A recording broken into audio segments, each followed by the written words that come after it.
Praise the lord. Good morning. ప్రభువైన యేసుక్రీస్తు వారి నామమున మీ అందరికీ కూడా ఉదయకాల శుభములను తెలియచేస్తున్నాను. అందరూ బాగున్నారా? దేవుని కృప మీ మీద నిలిచుండను గాక.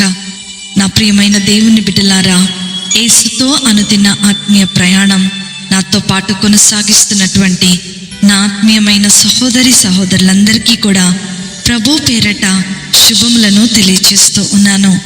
ఈ ఉదయకాల సమయము దేవుని మాటలో మనలను ఆదరిస్తుండగా దేవుని స్తోత్రాలు చెల్లిద్దాం, దేవుణ్ణి స్తుతిద్దాం. హల్లెలూయా.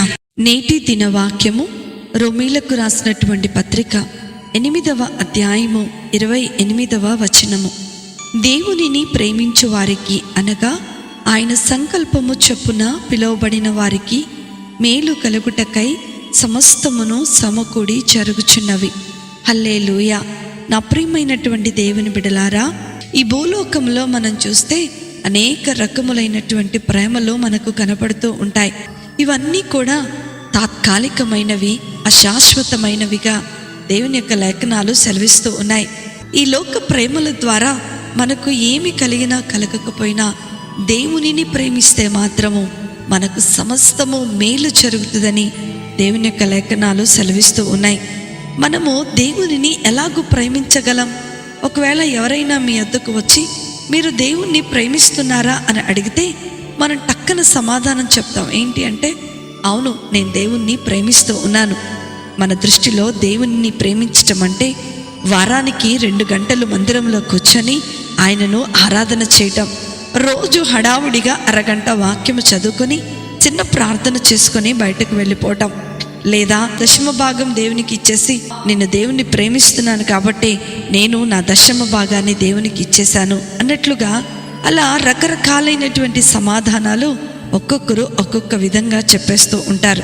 దేవునిని ప్రేమించటం అంటే దేవునికి ఇష్టమైనట్లుగా జీవించటం, దేవుని కోసం డబ్బులు ఖర్చు పెట్టటమో, లేకపోతే దేవునితో ఎక్కువ సమయాన్ని గడపటమో, లేకపోతే వారానికి రెగ్యులర్గా మందిరానికి వెళ్ళటమో, ఇవన్నీ కూడా దేవుణ్ణి ప్రేమించినట్లు కాదు. క్రైస్తవ క్రమమును మనము పాటిస్తూ ఉన్నట్లు దేవుణ్ణి ప్రేమించటం అంటే ఆయనను హృదయపూర్వకముగా మన జీవితంలోనికి అంగీకరించటం. ఆయనను ప్రేమించకుండా మనము ఎన్ని వారాలు చర్చికి వెళ్ళినా అది నిరుపయోగమే.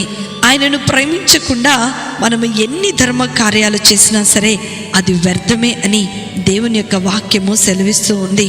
నా ప్రియమైనటువంటి దేవుని బిడ్డలారా, ఒక మనిషి ఇంకో మనిషిని ప్రేమించటంలో స్వార్థం ఉంటుందేమో కానీ దేవుడు మనిషిని ప్రేమించటంలో ఎలాంటి స్వార్థం ఉండదు. మానవులమైన మనము తాత్కాలికంగా దేవుణ్ణి ప్రేమిస్తూ ఉంటాం.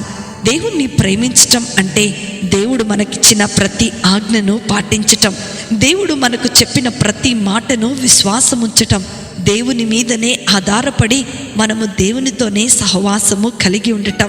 నేటి దినములలో మనము గమనించినట్లయితే మానవుడికి దేవునితో అనుదినమైనటువంటి సంబంధము తాత్కాలికమైపోయింది. ఆయన ఈ ఉదయకాల సమయంలో నీ దగ్గర నుండి నిజమైనటువంటి ప్రేమను ఆశిస్తూ ఉన్నాడు. ఈ సృష్టిలో ప్రతి మేలు నీ కొరకు సిద్ధపరచబడి ఉంది. ఊహకు అందనటువంటి గొప్ప కార్యములు మన కొరకు సిద్ధపరచబడి ఉన్నాయి. అందుకనే 1 కొరింథీయులకు రాసినటువంటి పత్రిక 2వ అధ్యాయము 9వ వచనంలో మనం చూస్తే దేవుడు తన్ను ప్రేమించు వారి కొరకు ఏమి సిద్ధపరచెనో అవి కంటికి కనపడలేదు, చెవికి వినపడలేదు, మనుష్య హృదయమునకు గోచరము కాలేదని దేవుని యొక్క లేఖనాలు సెలవిస్తూ ఉన్నాయి. నా ప్రియమైన దేవుని బిడ్డ, ఈ ఉదయకాల సమయంలో హృదయపూర్వకముగా దేవుణ్ణి నువ్వు ప్రేమిస్తున్నావా? హృదయపూర్వకముగా దేవుడు చెప్పిన మాటలు వింటున్నావా? హృదయపూర్వకముగా దేవుని యందు విశ్వాసం ఉంచుతున్నట్లయితే ఆయన సంకల్పము చొప్పున దేవుడు నీకు మేలు కలుగుటకై సమస్తము నీకు సమకూడి దేవుడు జరిగించబోతున్నాడు. నీ ఊహకు అందనటువంటి మేలులు, నీ ఊహకు అందనటువంటి ఆశ్చర్యమైన కార్యములు నీ కొరకు ఎదురు చూస్తున్నాయి. కాబట్టి మనము దేవుణ్ణి ప్రేమిద్దాం.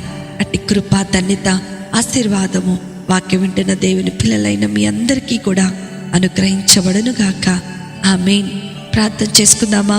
మమ్మల్ని మిక్కిలిగా ప్రేమించిన మా ప్రియ పరలోకపు తండ్రి యేసు స్వామి, మీకున్నతమైన ఘనమైన నామమును బట్టి మీకు వందనాలు ప్రభువా. మేము ఈ భూమి మీద జీవించినంత కాలము నిన్ను హృదయపూర్వకంగా ప్రేమించగలిగే మనసులను మీరు మాకు దయచేయండి. మేము ఎల్లప్పుడూ కూడా ఈ లోకాన్ని కాకుండా మీరు చెప్పిన ప్రతి మాటను మా హృదయం అనే పలక మీద మేము లెక్కించుకొని మిమ్మల్ని ప్రేమించే భాగ్యాన్ని మీరు మాకు అందించమని, విన్న వాక్యము మా జీవితంలో ఫలింపచేసి విస్తరింపచేయమని నజరేయుడైన యేసుక్రీస్తుని శక్తి కలిగిన నామములో అతి వినయముతో అడిగి వేడుకొనుచున్నాను తండ్రి. ఆమేన్, ఆమేన్, ఆమేన్. ప్రభు మిమ్మలను మీ కుటుంబాలను దీవించునుగాక. ప్రేమతో మీ సహోదరి శిల్ప జోసెఫ్.